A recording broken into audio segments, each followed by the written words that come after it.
حدیث مرسلہ ہو جا، خدا کا ترجمہ ہو جا۔ السلام علیکم ورحمۃ اللہ وبرکاتہ۔ امید ہے کہ ناظرین کرام خیریت سے ہوں گے۔ آج کی اس ویڈیو کے اندر بڑا اہم مسئلہ ہے، اور وہ مسئلہ ہے رمضان کی چاند رات کے تعلق سے۔ ایک میسیج سوشل میڈیا پر بڑا گردش کر رہا ہے کہ جس دن رمضان کا چاند دکھے مغرب اور عشاء کے درمیان میں، یعنی عشاء سے پہلے اور مغرب کے بعد میں، اگر 21 مرتبہ سورہ قدر یعنی انا انزلناہ فی لیلۃ القدر یہ صورت 21 مرتبہ پڑھ لی جائے تو پورے سال کا اس کا رزق کافی ہو جائے گا۔ اللہ تعالیٰ پورے سال اس کو رزق عطا فرمائیں گے۔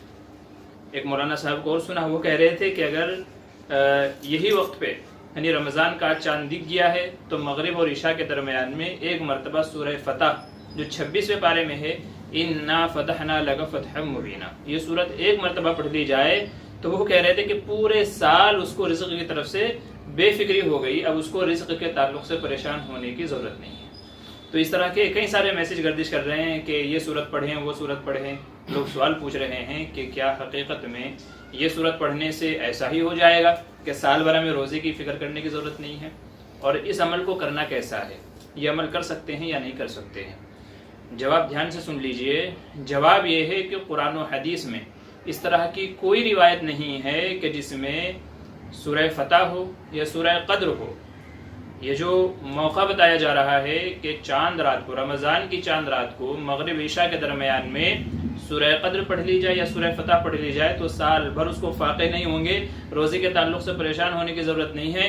تو کسی بھی حدیث میں ضعیف چھوڑیے کہ موضوع اور من گھڑت روایت بھی نہیں ہے کہ جس میں اس طرح کی کوئی فضیلت یا اس طرح کی کوئی بات نقل کی گئی ہو۔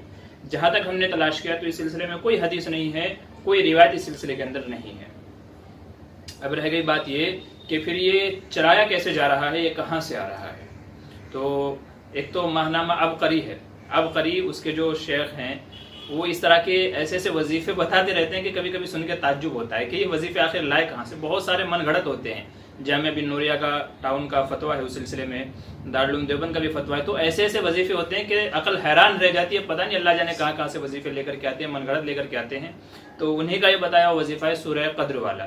تو اس لیے آنکھ بند کر کے ان وظیفوں پر بھروسہ کرنا یہ عقل مندی کے خلاف ہے۔ آپ کے پاس جو بھی میسج آئے پہلے اس سلسلے میں تحقیق کریں، اگر صحیح ہو تو عمل میں لے کر کے آئیں، اگر صحیح نہ ہو تو پھر اس کو چھوڑ دیں۔ آج کل لوگ شارٹ کٹ کی تلاش میں ہیں کہ سورہ قدر پڑھ لیں، اب سال بھر ہم دکان پہ نہیں جائیں گے، اللہ گھر میں ہمارے روزی اتارے گا۔ اس کا سیدھا سا مطلب یہی تو نکلتا ہے۔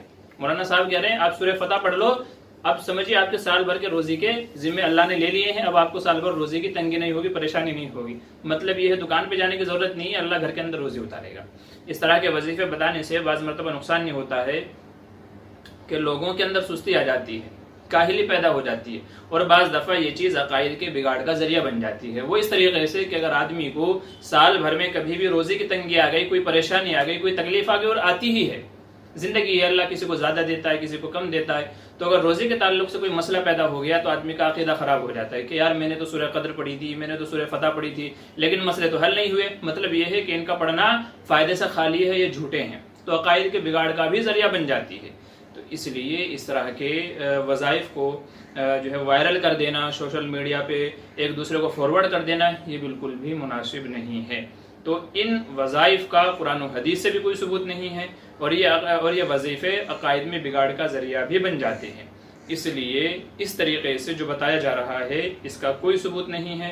ان وظیفوں کے اس عقیدے کے ساتھ میں پڑھنے سے بچنا چاہیے، احتیاط کرنی چاہیے۔ اس طرح کے وظیفے دوسروں کو فارورڈ بھی نہیں کرنے چاہیے۔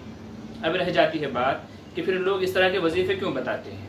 اس کا جواب یہ ہے کہ بعض دفعہ ایسا ہوتا ہے کہ میں نے کوئی عمل کیا، اس سے مجھے فائدہ پہنچا، تو یہ میرے تجربے کی چیز ہو گئی کہ مجھے اس سے فائدہ پہنچا ہے۔ جیسے جو ہے کہ لیجیے نظر اتارنے میں سورہ فاتحہ کا بڑا دخل ہے۔ سورہ فاتحہ 7 بار پڑھیں آپ تو جس کو نظر لگی وہ اتر جاتا ہے، تو یہ تجربے والا عمل ہے۔ تو اگر کسی کے تجربے میں یہ بات آئی ہو اور اپنے تجربے کی بنیاد پر وہ یہ بات کہہ رہا ہو، تو علماء یہ فرماتے ہیں کہ کسی کا ذاتی تجربہ کسی عمل کے سلسلے میں اگر ہو تو اس پر عمل کی گنجائش تو ہے، عمل تو کر سکتے ہیں جبکہ وہ وظیفہ صحیح ہو، یعنی الٹے سیدھے الفاظ نہ ہوں، قرآن کریم کے الفاظ ہوں یا تو حدیث میں جو وارد دعائیں ہیں وہ دعائیں ہوں۔ تو اگر اس طرح کی دعائیں پڑھنے سے کسی خاص موقع پر خاص فائدہ کسی شخص کو ہوا ہو، اس کو تجربہ رہا ہو اور وہ اپنا تجربہ کسی سے شیئر کرتا ہے، کسی کو بتاتا ہے، تو عمل کی تو گنجائش ہے، لیکن یہ عقیدہ نہیں رکھنا چاہیے کہ حقیقتاً اس سے ایسا ہی ہوگا اور یہ چیز قرآن و حدیث سے کہیں سے ملتی ہے یا نہیں۔ تو گنجائش تو ہے، لیکن بہتر یہ ہے کہ نہ کیا جائے تو بہتر ہے، چونکہ ضروری نہیں ہے کہ ہر شخص کو وہی فائدہ ہو جائے جو دوسرے کو ہوا ہے۔ تو اس لیے لوگ جو اس طرح کے وظیفے بتاتے ہیں تو وہ اپنے ذاتی تجربے کی بنیاد پہ بتاتے ہیں، اور میں ایسے لوگوں سے گزارش کرتا ہوں کہ جب وہ اس طرح کے وظیفے بتائیں تو ساتھ میں صراحت بھی کر دیں کہ بھئی یہ میرا آزمایا ہوا ہے، قرآن و حدیث میں ایسا نہیں ہے، یہ میرا اپنا ذاتی آزمایا ہوا نسخہ ہے، یہ عمل ہے، تو آپ بھی کیجئے، ہو سکتا ہے آپ کو بھی نفع ہو جائے یا شاید اللہ آپ کو بھی فائدہ دے دے۔ تو یہ الفاظ ضرور بتا دیا کریں تاکہ سامنے والے کے ذہن میں یہ بات رہے کہ بھئی یہ قرآن و حدیث والا عمل نہیں ہے، یہ گارنٹیڈ عمل نہیں ہے، چونکہ جو عمل قرآن میں ہے یا حدیث میں ہے وہ گارنٹیڈ ہے، 100% ویسا ہی رزلٹ اس کا نکلے گا، ویسا ہی ثواب ملے گا جیسا کہ قرآن و حدیث میں کہا گیا۔ لیکن جو عمل قرآن و حدیث میں نہیں ہے تو وہ گارنٹیڈ نہیں ہے، ضروری نہیں ہے کہ اس کا وہی فائدہ ہو جو بتانے والے نے بتایا ہے۔ تو اس لیے جو اس طرح کے وظیفے بتاتے ہیں تو وہ ساتھ میں صراحت بھی کر دیں کہ یہ قرآن و حدیث کا وظیفہ نہیں ہے، بلکہ میرا اپنا آزمایا ہوا یہ نسخہ ہے، یہ عمل ہے، مجھے فائدہ ہوا ہے، آپ بھی کیجئے، شاید آپ کو بھی فائدہ ہو جائے۔